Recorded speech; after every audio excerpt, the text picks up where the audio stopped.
Does anyone know the name Gabriel Prosser? My conscience says he's the one that history missed. A blacksmith by trade up in a Brookfield plantation. A Henrico County slave born to owner Thomas. If you listen closely, you'll hear the words perfect.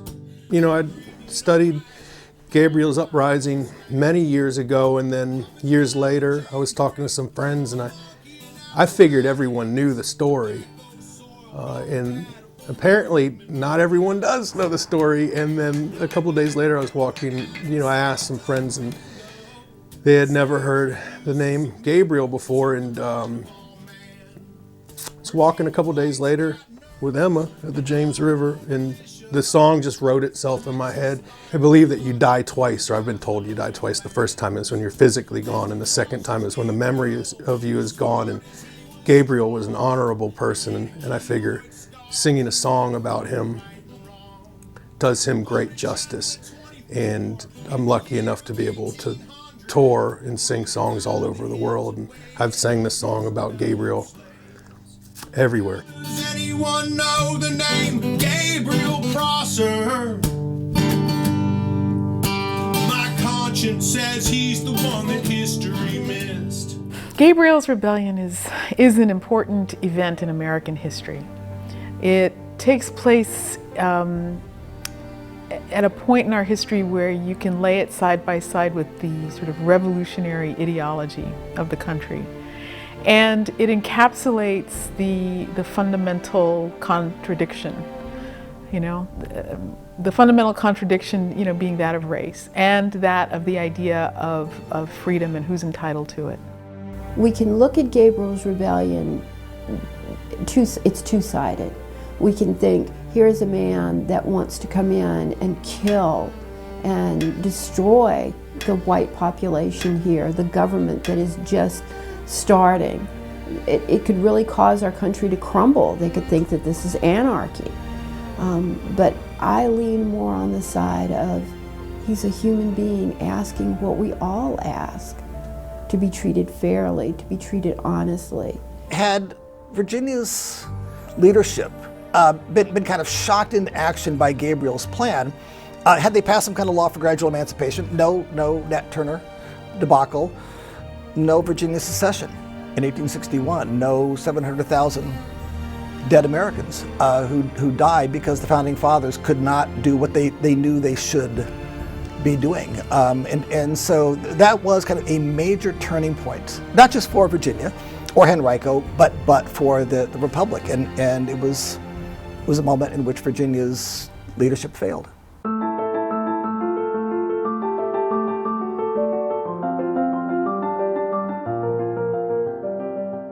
Gabriel Prosser was born at an interesting time, 1776, which is right at the beginning of the American Revolution. And by the time the revolution ended, he's like 7, 8. It was an interesting time because freedom was being established. There's a lot of talk about freedom, and the word is thrown around a lot, but it was a time period where freedom was beginning to be defined, not only as it related to the colonists, quote unquote, or the quote unquote Americans, but also with the black community and the dichotomy of this being a free society with slavery. Gabriel was a slave, that he was raised here in Henrico County. We know that he grew up at Brookfield, Thomas Prosser's plantation that isn't very far from Meadow Farm. His master knew exactly how old he was, like down to the month, and so that suggests that he wasn't purchased as a child, that he was born there on Brookfield. He appears for the first time in 1783 on a census. When the war was over, Virginia did this sort of giant census, and it's the one time that slaves appear by name and not simply by number. And there he is, young boy Gabriel. We don't know much about Gabriel's family, happily. He had a wife. She is referred to only once in the trial documents. She's called Nanny, and that may be an occupational nickname. Gabriel had two brothers that we know of, Martin and Solomon, that were raised with him on Brookfield Plantation. We don't know who his parents were. He's trained to be a blacksmith, and usually people inherit the occupation of their parent if they're enslaved. So most likely, and one of his brothers is also a blacksmith. So most likely, his father was also a blacksmith. Slaves are not allowed to inherit property, but they can inherit the somewhat better status of a parent. And so the daughters of domestics become domestics, and the daughters of craftsmen become craftsmen. He and his brothers are growing up on that plantation. He's approximately the same age as the owner's son, Thomas Jr.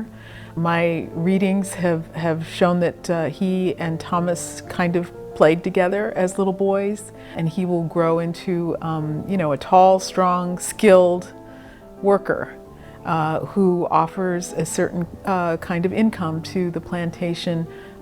Is useful on the plantation for a time, but once tobacco's played out and once they really start needing to diversify their revenue streams, he's also rented out in Richmond. So he has an access to Richmond as a young man that is a little bit unusual for people who live their lives on the plantation in the agricultural slavery systems.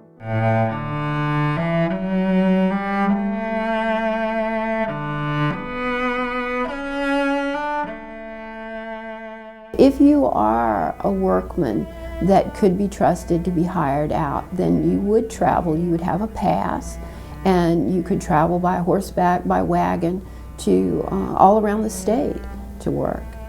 And the money that they earned would be given to them, and they would then be sent to the master. And so the master would make money, but also the slave received some recompense for his work. It's hard for us to understand that in early times in Virginia in slavery, that slaves had a degree of freedom that we don't imagine. We see life sort of post-Gabriel, but before that event happened, they had a degree of freedom. Of course, it wasn't really freedom.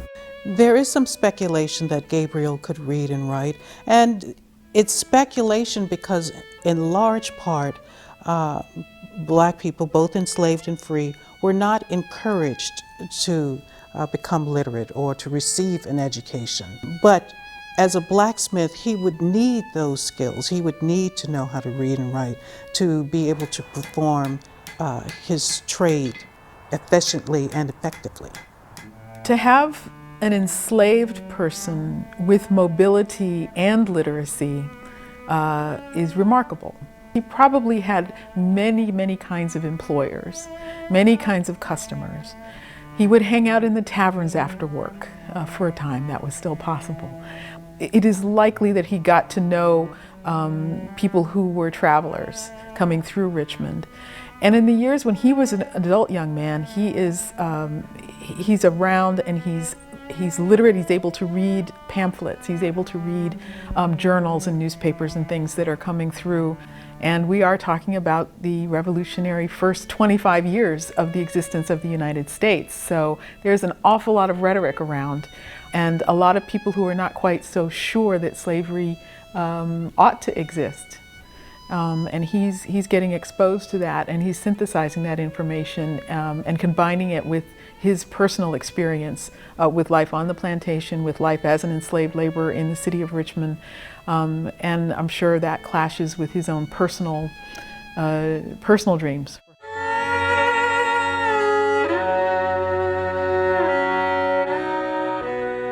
I think for Gabriel, there's a moment in time, and that's when in 1799, he and his brother, one of his friends, are stealing a neighbor's hog. And of course, most slaves are not getting enough protein on the table. And so slaves are always stealing, especially from neighbors, hogs, the occasional, cow, that kind of thing, and trying to get protein on the table. And he's caught, and the neighbor berates him. And of course, he's supposed to then play the slave game, look down, shuffle his feet, apologize, be very obsequious, and he just kind of snaps, and he dives at the person's knees, and they have this kind of punching, rolling around on the ground contest going on, and he finally bites off the better part of the neighbor's left ear. So that's now a capital crime. He's attacked a white man.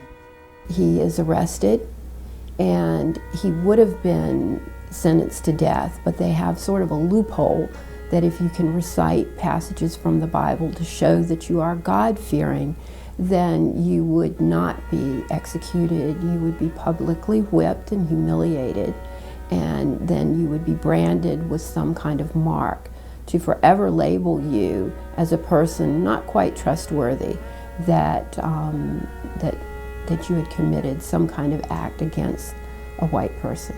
Obviously, he knew he was a slave, but this is a reminder that despite his size, his ability, his literacy, the fact that he is badly deeded as an economic cog on the plantation, that he is in fact a thing who's now been brutalized by the state of Virginia. The public whipping is of course, conscious embarrassment. It's designed to remind people where they stand.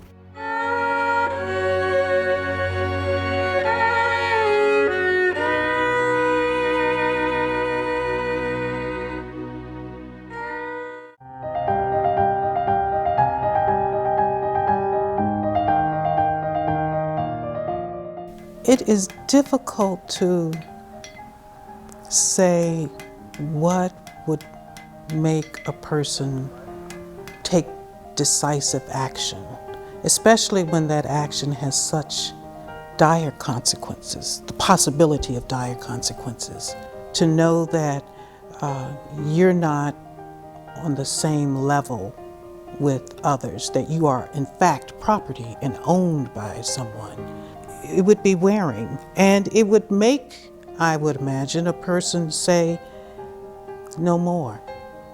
Something has to be done.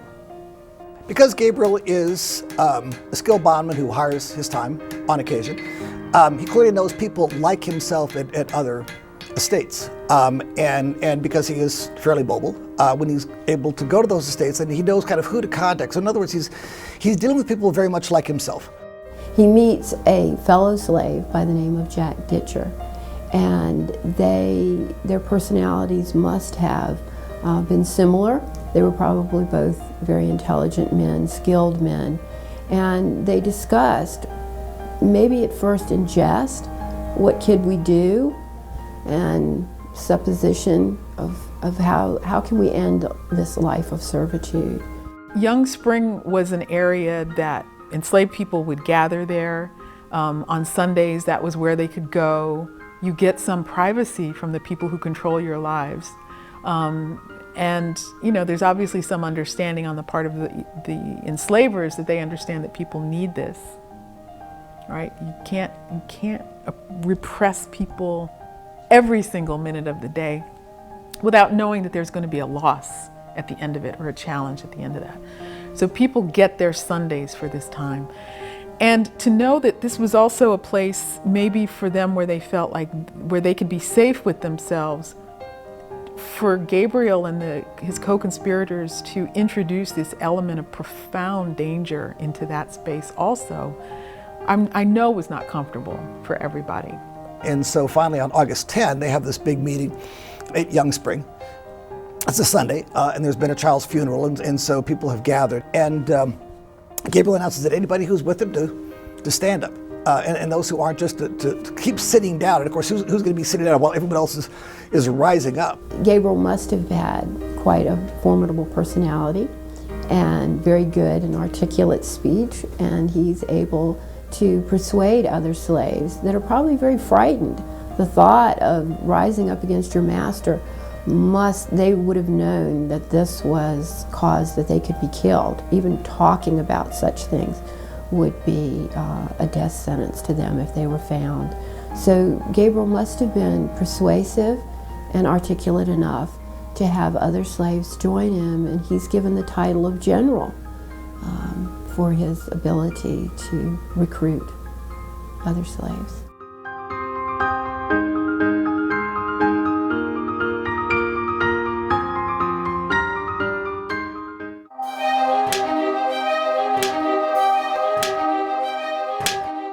So the plan was to gather a group to march into Richmond on that Saturday, August 30th, as the sun was going down, that they would split into 3 formations.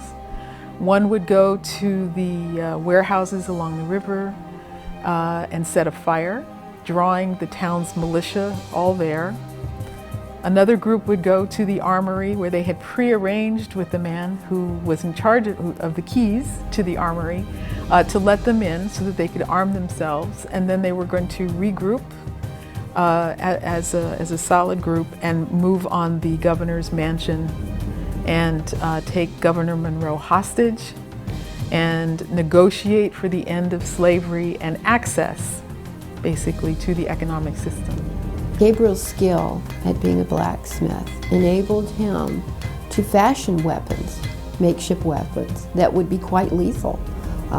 He could turn any of the plowshares, which you would use to turn the ground, which can be very sharp. He could turn them into weapons. Scythes that you use to cut wheat crops and such could be easily turned into weapons. Pikes could be made. And there was a flag made, I understand, of silk that said death or liberty, inverting the words of Patrick Henry's, give me liberty or give me death. And the fact that he inverted it to say death first signifies just how far they were willing to go in pursuit of freedom, in pursuit of liberty.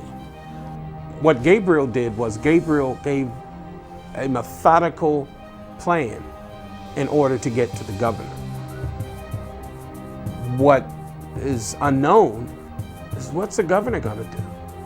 Is the governor just going to, the governor would simply say, okay, what I'll do is I'll set all of you free. Now go back to your houses. That ain't happening. So, you know, that's like the end. Okay, you've told me what you're going to do, but then what's he going to do?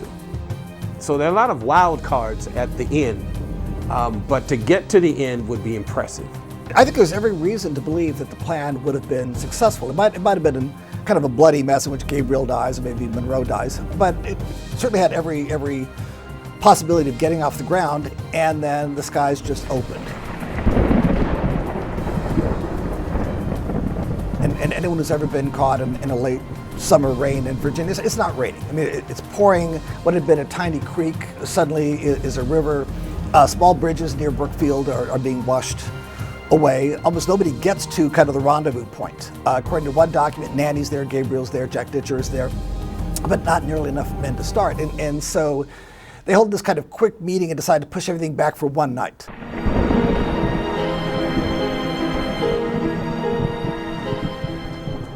We believe there may have been at least 1,000 people involved. And when you have a group that large, it's not going to be as cohesive as you would like, because some began to doubt what they're doing. You have a lot of people who have been holding themselves together in anticipation of this day and this hour.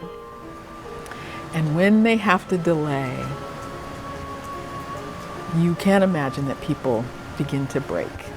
Other slaves, the slaves that hadn't been able to meet there because of the terrible conditions of the weather, I'm sure they were thinking over again, is this really the best course for us to take? Is it worth the cost of what could happen? And one of those slaves is Pharaoh, and he lives here at Meadow Farm. And he's only 27 years old. He's got a wife and a young son. And I'm sure that this gave him great pause if he should go forward with this. So Pharaoh decides that he needs to speak to someone. And he goes to Tom, who is a fellow slave here at Meadow Farm. He's owned by Mosby Shepherd. And he suggests that they go and talk to Mosby Shepherd. That shows a level of trust that he has with his master, that they need to go speak with them. And of course, one of the ways that any slave society exists is by offering incentives to those who have useful information. And they finally do decide to go and tell their owner, Mosby Shepherd, of what's going on. And he is able to get word into town. He writes something out. He also kind of gallops into town and gets word to Monroe, who then calls out the militia in Henrico and the area all around Richmond, and that's when Gabriel finally decides to run for it. So he parts from his wife, and he takes to the safest place that he knows, and that is the Chickahominy Swamp, which is very near Brookfield. And it's a way for him to hide. It'll be harder for the mounted militia to find him and track him, and it leads him to the James River, and he's able to find a sympathetic captain there that has a ship named Mary, and on the ship are also slaves that he knows. So he feels a degree of safety that he can escape. He's able to board the ship. The ship will take him to Norfolk. And when they get there, there is a reward that Governor Monroe has posted. And so there's a slave on the ship. He doesn't want to turn Gabriel in, but the reward could possibly buy his freedom. And so he notifies authorities in Norfolk, and they board the ship and take Gabriel away. And in the final kind of classic irony of ironies, because the person who turns him in is a black man, he only gets part of the reward and not enough to buy his own freedom. And it is there that he is apprehended and brought back in chains to Richmond to stand trial.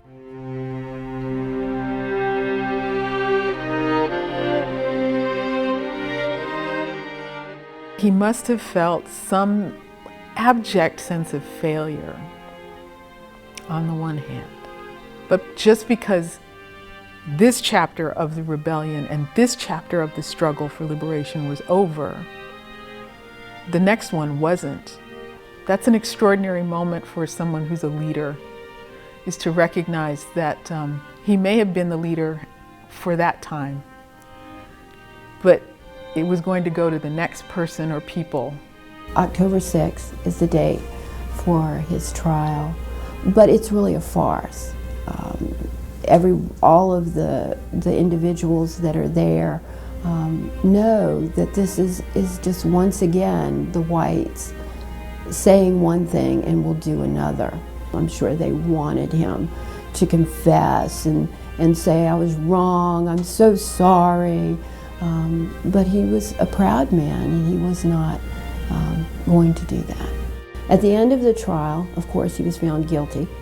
And for him to be executed, he's a slave. So for you to execute a slave means you have to reimburse the master that owns him.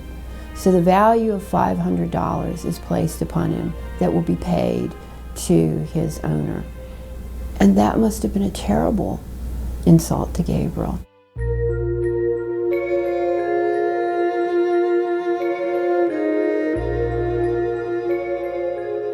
When Gabriel and his men are hanged, they're hanged in very strategic places. Some are hanged in Brookfield, so that the neighboring slaves, and masters will force their slaves to come and watch.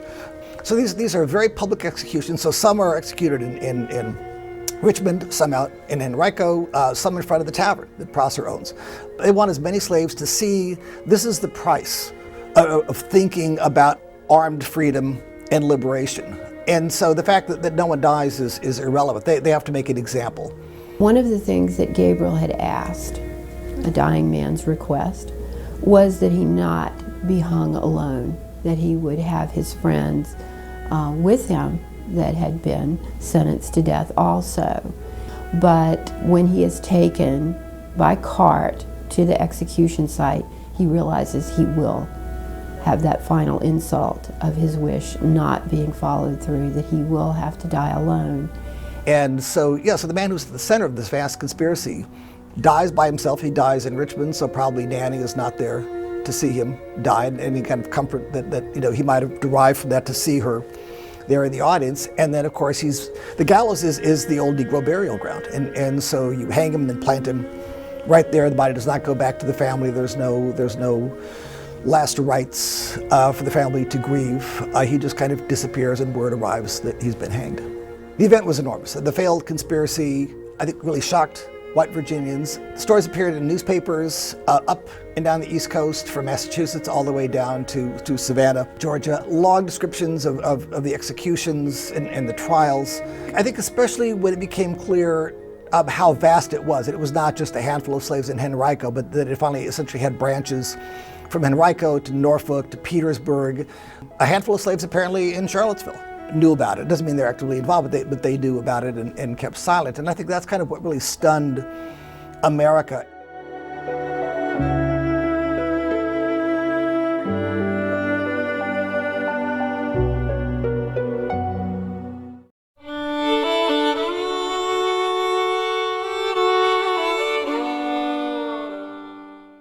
The result of Gabriel's failed insurrection had the effect of what he didn't want to have happen. The slave laws became more strongly enforced. Life for African Americans at this time became much harder. The laws became much more restrictive. You began to see much fewer manumissions and emancipations. Laws were created that said once you became free, you had to leave the state. You could not be educated, you could not own firearms, you could not gather in an assembly. It was with the intention of keeping people in their place. I think this event was tremendous, and I think that one of the things that we don't quite focus on is the fact that it was really important not only to condemn him, to execute him, to make his burial place unknowable. We do not know where he was buried. And also to, as quickly as possible, erase the memory of this rebellion. That was very important to do. You could not have his story linger as something, as a beacon for people.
Thanks for watching. If you'd like to help us produce more compelling historical content like this, please like, comment below, and share this video with fellow history buffs. And of course, be sure to subscribe to help keep history happening.